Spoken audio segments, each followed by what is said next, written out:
This video is going to be filled with beginning gardener tips, but also some of these tips might be really useful for those of you who have been gardening for a while as well.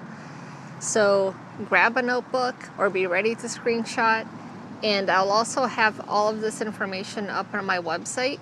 In case you miss anything, you can just go there and get some more details. So at first, welcome to the Curious Nook. My name is Allie, and I have been growing in a variety of different spaces, from containers, raised beds, and in ground, and I still do that. And I've been doing it since 2006, and now I have a tiny urban food forest homestead where we grow a wide variety of foods in about 1,000 square feet. Now let's get to the video. So the first tip to have a successful garden is to know your heat zones and your USDA zone. Everyone usually talks about USDA zones.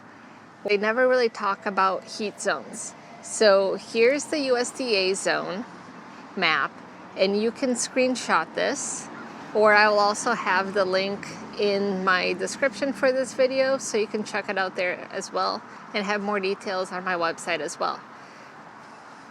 And now here is the heat zone map. Can you see the difference? So for USDA zones, they are great because it allows you to know what your frost beginning and end dates are. So that is super useful for when to start a garden and how late can you garden. However, heat zones are what impacts your garden growing season. So for example, I am in zone 9B for USDA zoning. That's similar to Phoenix, Arizona, parts of Florida, and in the south. However, my heat zone is around a 1, borderline 2, depending on year. Recently, we've been right smack into the 1. And heat zones are measured by the number of days that you have over 86 degrees. So in my zone, we are lucky to get 10 degrees over 86. Our summers are very cool Mediterranean climate. So while I can grow citrus year round and things like that, growing things that like heat, it's a lot more difficult. I struggle with peppers, certain tomato varieties, especially the big guys that I love, are so hard to grow in my zone. And other things like okra, I can only grow inside of a greenhouse. In the south, you can get it growing to giant amounts. When I've tried growing it outside in my weather, it can't get above a foot. It's just stunted and then it dies.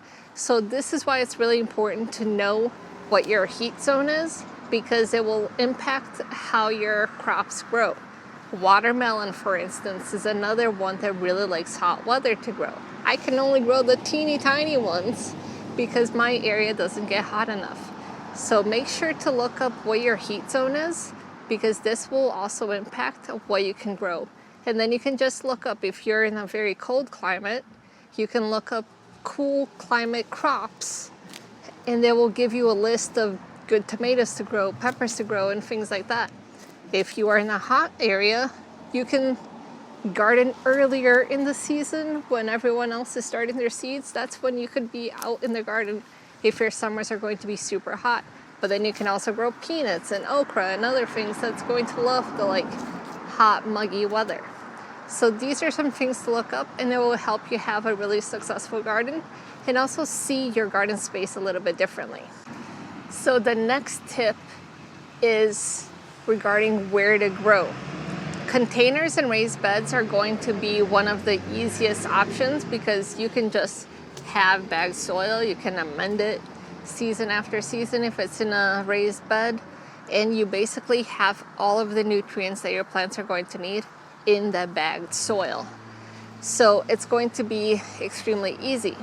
However, it can also be a bit more expensive because you have to buy the containers, you have to buy the raised beds or build them, and you need to buy the soil.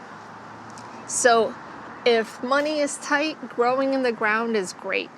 And if you know people that have rabbits, or if you live somewhere that has stables, you can always ask to get some of the manure and you can incorporate it into the soil.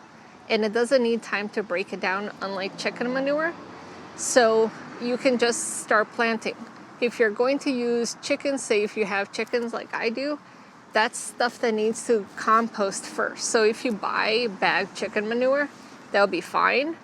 For fresh, you need to have it broken down first and composted for at least 4-6 months or so, if not longer, so then you can be able to use it. Otherwise, as it breaks down, it heats up and that will kill your plants, and you definitely don't want to do that. So make sure that you go with what you can afford. You can also drop your questions in the comments too, and I'll be sure to answer them, because this is something that's really specific. But by far, raised beds and containers are the easiest if you just have a slab of concrete and money is still tight. There are organizations that do also help with being able to find items that you can use, or you can also check with different local growers and organizations in your area as well. Those are available, you just have to take the time to look it up. And there's also community gardens that really help as well. Quite a few cities around are starting to do more community gardens, food forests that people can go in and grow in the space. So that's definitely something to look into. I grow in a variety of different spaces. So I have containers that I love to grow potatoes in and things like that. I also have done peppers, because I tend to grow some peppers in a greenhouse, some outside by next to my house where it's a darker color so the peppers can get the heat from the house. I also grow a lot in ground. So it really depends. In ground, you're going to need to know what your soil is like. If you have more of a clay soil, you're going to need to mix compost into, and just make sure to take care of your soil so you're also giving some good amendments. So fishbone meal and kelp meal are super helpful as well, and plants love it. And those are some of the main things. This is a very broad topic, but if I had to say one of the better ways, it would be a raised bed, because you can have a bigger space for the root systems. You can have it be deeper so you don't have to bend over all the time. But I have literally grown food in all the different spaces that I've mentioned, and I still do it to this day. For a lot of growing, it's really going to depend on what you can afford. And if you feel pressured to, because everyone online is saying, grow organic, grow this, grow that, don't use Miracle-Gro, use Miracle-Gro. Literally buy what you can afford. If you're looking at a Home Depot or garden center, pick the soil that you can afford. Generally, you want to look for a well-balanced soil, a soil that already has a mixture of some fertilizers are great, because then you don't have to buy the fertilizer. Things that look for with bat guano, which is great for your plants, or chicken manure, worm castings. Those are all things that are really going to help feed your plants. And you'll want things that are really good with drainage. So don't just plant in straight compost, although that's great as well. But you can look for something that's a little bit more mixed, that's going to help you start off strong. And one of the biggest tips for where to grow that I can't emphasize enough is to mulch. You want to be able to mulch around your vegetables so your soil doesn't dry out. This helps you save on water, and also make sure that the plant is nice and healthy, because you want to be able to have that soil not just evaporate right away. And it makes it so you run less of a chance of your soil getting hydrophobic, where the water doesn't fully drain. So you want a mulch that's going to break down over time. My biggest recommendations are straw. So I love using rice straw where I am. We can find rice straw fairly easily, because it's a byproduct of what's grown from the rice production. So that's one of the biggest ones. Another one that's really, really good is alfalfa. It's a little bit more expensive, but it also breaks down and it adds nutrients back into your soil, which is fantastic. I would be wary of wheat. Some of it, you will get the berries that are still in there, and then you're going to have like constant wheat shoots popping up. So I don't really recommend wheat straw unless they say it's like 100% proof. But what I generally do is I go to the feed store and I get just a bale of straw. I use it for my chickens, and I also use it in the garden, so it's a dual purpose. And I can get a bale for $30, So be wary of the bags that are like a cubic foot for $30, because you can find rice straw that's a lot cheaper. And if you're like deep in the city and planting in containers, you can just leave it without, it's fine. Or you can get some wood bark mulch like this, or something that's smaller to just put on top to kind of protect it. But there's a million options out there. If you have any questions about mulching, just drop it in the comments and I'll answer it for you. So the third option is gonna sound a little obvious, but it's grow what you eat. I know this sounds a little weird, but it's so easy when you're starting out to garden to fall into the trap of growing what everyone else is growing. If you don't like turnips or parsnips or things like that, or don't even know how to cook with them, maybe skip it or grow a little bit. Don't grow what everyone else is growing if it's not something that you like.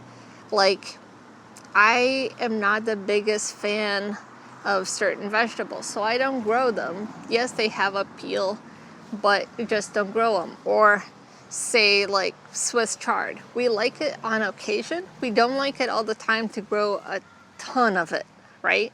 So grow what you eat. I generally like to think of what I'm going to eat fresh, then what do I want to cook with, and what do I want to preserve, either freeze or can or dehydrate. So for example, tomato is one of the biggest things that we use year round. So I look for cool climate tomatoes because it helps me grow them, because if I try to grow big ones, I'm never gonna get it. So I have to grow cool climate tomatoes. Then I find the varieties that I like to eat fresh, and then what I wanna cook with, and then what do I want to use for paste or to can. So you have to be able to look into that. Same with like pickles. If we want pickles and we want to be able to eat fresh, I'm going to look into varieties that will fit that, and I'll grow that. Depending on how many people are in your family and how much you all like to eat of certain vegetables, grow more of the ones that you like to eat and grow slightly less of the ones that like you might not want to eat so much. So if you're the only one in your family like I am that likes to eat fresh tomatoes, maybe grow a few that you're going to like eating fresh, like Sun Gold, that's really prolific and really easy, and you're gonna get a lot of it. So grow like 1 or 2 of those, and then grow other stuff for you to be able to use in food or canning. And same for a variety of other things. If no one likes to eat collard greens in your family, maybe don't grow 6 or 7 different plants, because those produce a lot and they can get really big. So that's just like one of my biggest tips that I always give people when starting out. Grow what you eat.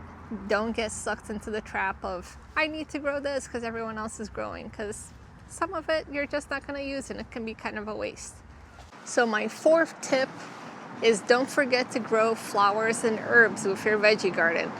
When I first started out growing, it was in a concrete pad and just containers of vegetables. It was fine for the area, but I also noticed that for some things that needed heavy pollination, we weren't getting a ton, because I was also growing like 3 stories up in like an apartment building. We had a tiny little patio. So you have to take some of those things into account. But if you're growing a raised bed or in the ground, even if you have like small little containers, don't forget to plant flowers in. Here are 3 flowers that I think every garden should grow because of how many uses they have.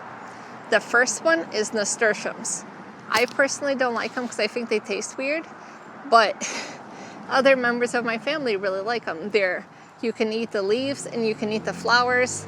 They're very peppery, kind of like an arugula. Flowers are beautiful and do attract pollinators. And nasturtium is also great because it's a trap crop.